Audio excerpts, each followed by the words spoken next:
All right, so our second question is, so we've talked about what a theological turn is and what this thing called the theological turn is, but why? I mean, why make it? What's the point?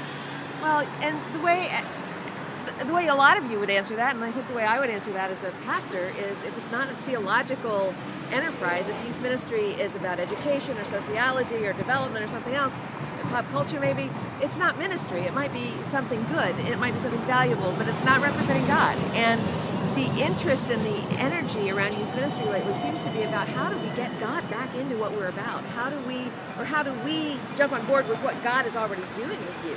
That's where the energy is in the youth workers that I talk to. That's where the energy is for me when I think about working with kids.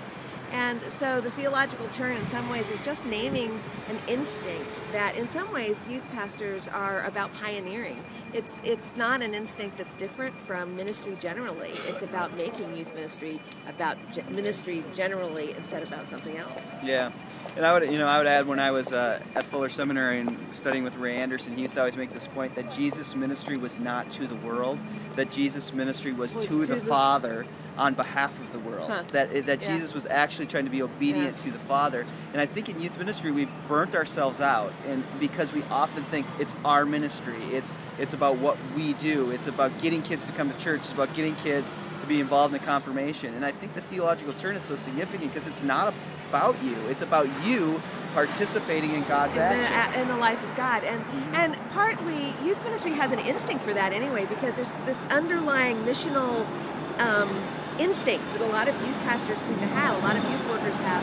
And in some ways that's giving voice to what youth ministry has been doing for a long time. But we've categorized it differently. So we're basically hoping to just come clean and say, yeah, what we're doing is about ministry and about participating in the life of God and trying to listen for God in kids' lives. Mm-hmm. Yep.